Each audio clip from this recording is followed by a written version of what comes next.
কি ব্যাপার? কি দেখতেছো? এখানে তাকিয়ে আছো কেন? ওটার মধ্যে কি রে? কি আছে? এটার মধ্যে কেক আছে, জন্মদিনের কেক। এটা তুমি বুঝবে না। কেক? দে না রে, আমি একটু খাই, দে। ও, কেক খাবে? কিন্তু এখন তো কেক খাওয়া যাবে না। কেক খেতে হলে তোমাকে অপেক্ষা করতে হবে। একটু পরে আমার গার্লফ্রেন্ড চলে আসবে, আমরা দুজন মিলে কেকটা কাটবো। আর কেকটা কাটার পরে তোমাকে আমরা খেতে দেবো।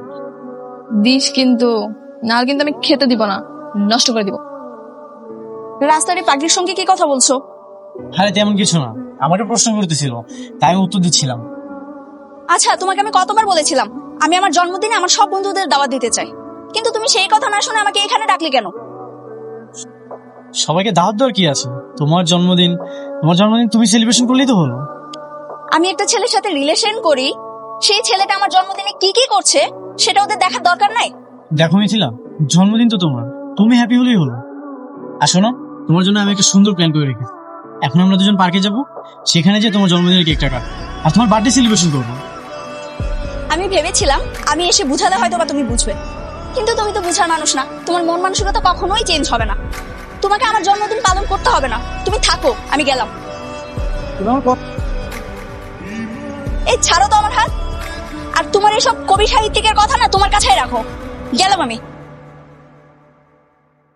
যার জন্মদিনে কেক নিয়ে আসলাম সেই কেকটা খেলো না, তুমি তাহলে পুরো কেকটাই খেয়ে নাও। জানিস আমার আজকের জন্মদিন। কি বলো, সত্যি? হ্যাঁ, আজকে আমার বড় জন্মদিন, কালকে আমার ছোট জন্মদিন ছিল, কালকেও ছোট কেক খেয়েছি। তুমি তো পাগল। আমি এবার ওর কথা সিরিয়াস নিচ্ছি কেন? ঠিক আছে, তুই তাহলে থাক, তখন কেক চেয়েছি খেতে দেসনি, মনে থাকবে।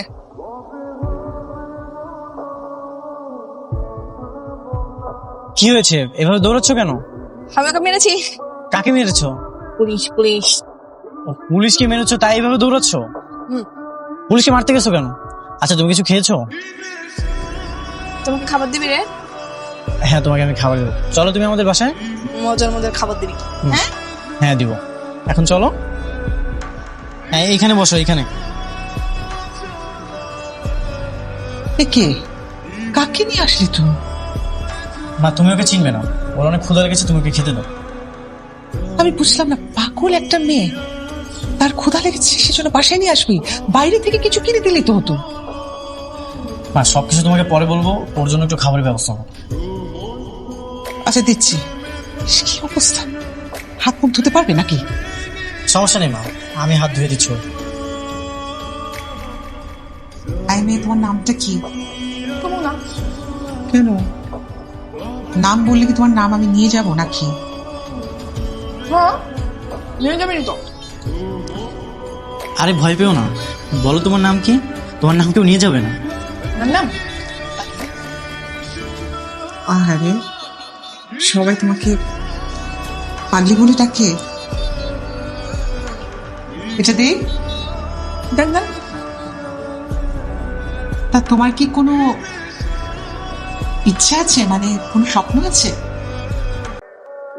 আচ্ছা তো আমি বিয়া করবো, পরে আমি ওর বউ। হ্যাঁ, এমনি বলে কি? হ্যাঁ, মা, তুমিও না, ও তো পাগল, কি না কি বলতেছে।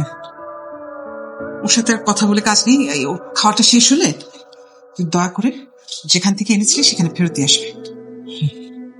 তুমি আমার কথাটা তো শোনো। আমার পেছন পেছন শোনা তো একদম। তোমার কথাটা বোঝার চেষ্টা করো। কি সমস্যা? গতকাল থেকে তুমি আমার কল রিসিভ করতেছো না কেন? আমার ইচ্ছা হয়নি তাই রিসিভ করিনি। যখন যা ইচ্ছা হবে তুমি তাই করবা? আমি না তোমার বয়ফ্রেন্ড, আমি না তোমাকে ভালোবাসি। তুমি আমাকে ভালোবাসো, তুমি আমার বয়ফ্রেন্ড বলে কি সবসময় তোমার কথা মতো চলতে হবে? মানে আমার কথা মতো চলবা না তো কার কথা মতো চলবা? তোমার সব ফ্রেন্ডের, ওসব থার্ড ক্লাস মার্কের ফ্রেন্ডের কথা মতো চলবা, যাদের সাথে তুমি রাত বেরাত্রে বাসায় ফিরো? একদম সাবধান করে দিচ্ছি, কিন্তু আমার ফ্রেন্ডদেরকে নিয়ে আরেকটা উল্টাপাল্টা কথা বলবা না। কি উল্টাপাল্টা কথা বলবো না? ওরা তো একটা ক্যারেক্টারলেস। তোমাকে মনে করলাম না। তুই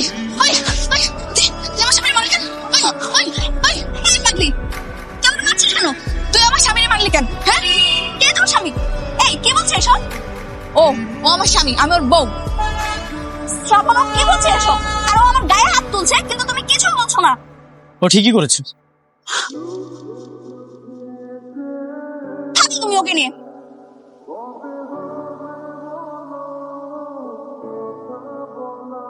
ভালো কথা, তোমাকে যে সুন্দর মতো সাজিয়ে নিয়ে যায় তাহলে তো আমার মা বুঝতেই পারবে না। সত্যি নিয়ে যাবি রে? হ্যাঁ, কিন্তু তার আগে তোমাকে সুন্দর মতো সাজতে হবে, আর এসব ময়লা ড্রেস এগুলো সবকিছু পরিষ্কার করতে হবে। তাহলে পয়সা করে দে।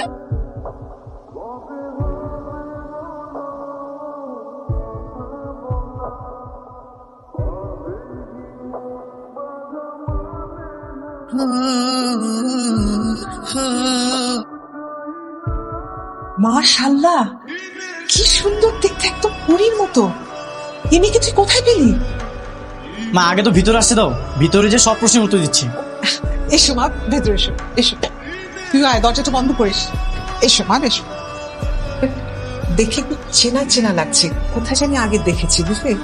দেখতেই পারো মা, রাস্তায় চলার পথ হয়তো কখনো দেখেছো। কিন্তু কোথায় দেখেছি সেটা মনে করতে পারছি না। মা তোমাকে এত কিছু মনে করতে হবে না। আর ও আজ আমাদের বাসায় প্রথম এসেছে, মিষ্টি দিবা না? ও হ্যাঁ হ্যাঁ, এক্ষুনি আনছি, তোরা বস। শোনো, আমার মা যদি তোমাকে কিছু জিজ্ঞেস করে তুমি হ্যাঁ বলবো আর না বলবো। না না থাক, আমি সবকিছু বলবো, তোমাকে কিছু বলতে হবে না। না, আমি বলবো।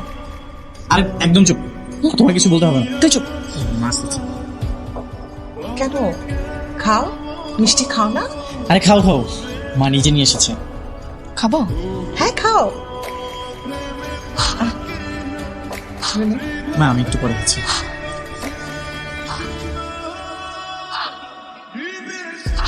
মা ও বেশিক্ষণ থাকতে পারবে না, ওর আবার চলে যেতে হবে। কি বলিস, মাত্র তো আসলি, দুপুরে খেয়ে যাবে না? কি বলো, তোমার না তোমার বাবার সাথে একটা অনুষ্ঠানে যাওয়ার কথা, ভুলে গেছো? আচ্ছা, তাহলে আজকে থাক, কিন্তু এরপর যেদিন আসবে সেদিন কিন্তু দুপুরে না খেয়ে তোমাকে যেতে দেবো, কেমন? ঠিক আছে তাহলে চলো, দেরি হয়ে যাবে তো পরে। মিষ্টিটা শেষ কর। আসো। এই দাঁড়া। এই শ্রাবণ, মেয়েটা কে? তোর নতুন গার্লফ্রেন্ড নাকি? কি যে বলেন না ভাই। আরে বুঝছি, তোর আগের যে গার্লফ্রেন্ড ছিল না, এর থেকে কিন্তু এটা ভালো আছে। এলাকা টাইম পাস করাস না, একবার বিয়ে করে ফেলাস। হ্যাঁ আমি ওর বউ। এই একদম চুপ ভাই, বাজারে যাচ্ছিলাম তো একটু তাড়া আছে, যাই। আচ্ছা যা। এই যাই, ভালো বিয়ে করে ফেলালা, আমগো দাওয়াত না দিয়া নাকি? কি এমন আলাদিনের প্রদীপ দেখাবা যে বারবার কল দিচ্ছ? এত ধৈর্য হারালে তো চলবে না, এখন এই যে বিশাল একটা ধাক্কা খাবে সেটার জন্য তুমি প্রস্তুত হয় না। এই বেশি ঢং করো না তো, কি বলবা সেটা বলো, আমার হাতে বেশি সময় নাই। মানহা, মানহা এদিকে আসো।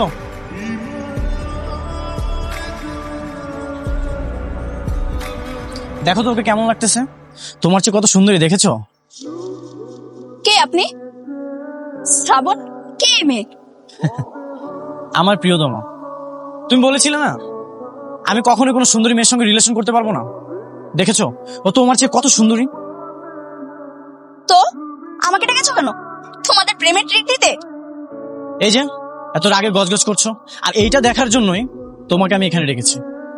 তুমি না বলেছিলে আমার নাকি চরিত্রের সমস্যা, আর এখন তো দেখছি তোমারই চরিত্রের সমস্যা। একটা গার্লফ্রেন্ড থাকতে আবার একটা মেয়ের সাথে ঘুরে বেড়াচ্ছ। কিসের গার্লফ্রেন্ড? তুমি কি এখনো আমাকে তোমার বয়ফ্রেন্ড হিসেবে স্বীকার করো? তুমি আর একটা কথাও বলবা না, আর আজকের পর থেকে আমাকে একটা কলও দিবা না। ওকে একটু দাঁড়াও, এই যে তোমার সামনেই তোমার নাম্বারটা আমি ডিলিট করে দিলাম, এই দেখো। এই ধরো, যা যা বলেছি সব মনে আছে তো? শোনো, বাড়ির ভিতরে যে কোনো পাগলামি করবে না, আর ভিতরে যেয়ে আমার মাকে সালাম করবে। না না এভাবে না, আমি দেখাচ্ছি কি যে হবে। চলো। আরে থাক থাক, সালাম করতে হবে না। শ্রাবণ, এই মেয়েকে তো আমার আগে থেকেই পছন্দ, তুই শুধু শুধু এত ঢং করলি কেন? মা আসলে ওর বাবা মা কেউ নেই, আমি ভেবেছিলাম এগুলো বলার পর তুমি তাকে মেনে নেবে, কিন্তু আমি ওকে অনেক ভালোবাসি, ওকে হারাতে চাই না। কেন মেনে নেব না? এরকম ফুটফুটে একটা মেয়ে, আর ও কি পাগল যে আমাদের সাথে মানিয়ে নিতে পারবে না? আজকে থেকে ও এখানে থাকবে, আমি তোর বাবাকে বলেছি সে আসুক, খুব শীঘ্রই চলে আসবে, তারপর তোদের বিয়ে হবে। আচ্ছা মা, বাসায় কি কোনো বাজার আছে? আমি কি বাজার করে নিয়ে আসবো? ওরে বাবা, দেখেছো আমার ছেলের এত পরিবর্তন। অন্যান্য সময় জোর করে বাজারে পাঠানো যায় না, এখন নিজে থেকে বলছে বাজার লাগবে কিনা। ঠিক আছে, বললাম না বাজার। ওরে বাবা, আবার অভিমানও আছে। আমার ছেলে কিন্তু খুব অভিমানী। থাক তুই তোর অভিমান নিয়ে, আমি ওর সাথে গল্প করি। এসো মা। না না মা, আমি ওকে সাথে বাজারে নিয়ে যাই, একটু ঘুরেও নিয়ে আসি। হ্যাঁ আচ্ছা ঠিক আছে, যা। চল। হ্যাঁ বললাম তো, আমি এত খুশি শ্রাবণকে এর আগে কখনো দেখিনি। মা দেখো তো শাড়িটা কেমন হয়েছে, ওকে মানাবে না? দেখি, বাহ খুব সুন্দর, অনেক মানাবে। দেখ আমি দেখি, এসে দেখ তোর। আর কি ব্যাপার কি? তুই এখানে কি করিস? এই, আপনি কে? আমি মানহার চাচা। মানহাকে? নামটাও জানো না? আমার ভাই পাগলি মেয়েটাকে রাস্তা থেকে তুলে এনে বুঝিয়ে বাজিয়ে এখানে রেখেছো, অথচ পাগলি মানে? কেন আপনারা জানেন না যে মানহার মাথায় সমস্যা আছে? শ্রাবণ, এই মেয়েটা কি ওই মেয়েটা, সে পাগল মেয়েটাকে তুই নিয়ে এসেছিলি বাসায়? হ্যাঁ মা। হায় আল্লাহ, কিন্তু তুই যে আমাকে বললি। মা আমি ভয়ে সত্যিটা বলতে পারিনি। তাই বলে এত বড় মিথ্যা? মা চল, চল বাড়ি চল। আয়, না আমি যাবো না, আমি ওর বউ হবো। আয়, আয়, আয় বলছি। আপনি ওকে কোথায় নিয়ে যাচ্ছেন? আমি মানহার অভিভাবক, আমি ওকে বাড়িতে নিয়ে যাচ্ছি, বাধা দেওয়ার আপনি কে? আয়।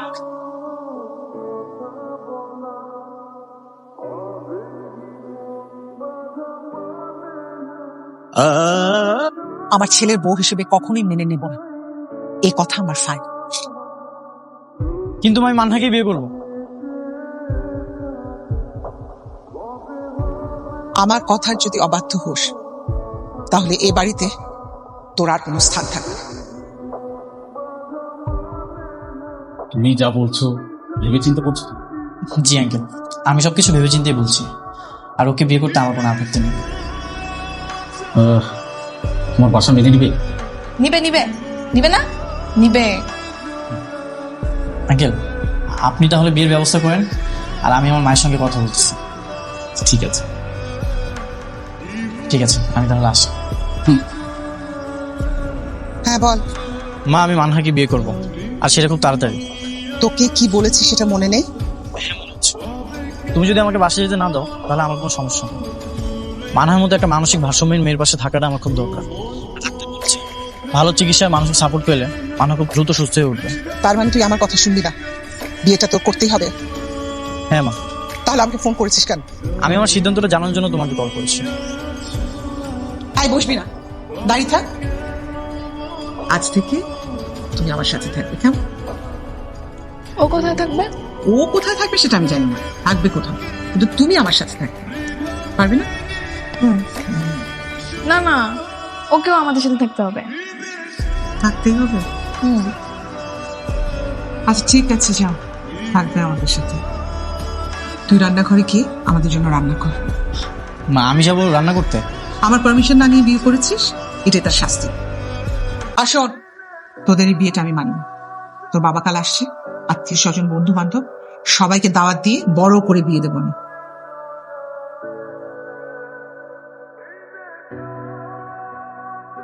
রান্না হয়েছে? রান্না করে কি এত সহজ যে দ্রুত হয়ে যাবে? আচ্ছা তুমি করে দেখো। কেন আমি কেন রান্না করবো? মা না তোমাকে বলছে একা রান্না করতে, আমি এখন মাকে বলে দেবো। না না না, মাকে বলার দরকার নেই, আমি রান্না করছি, তুমি আমার সাথে থাকো। শ্রাবণ, রান্না হচ্ছে।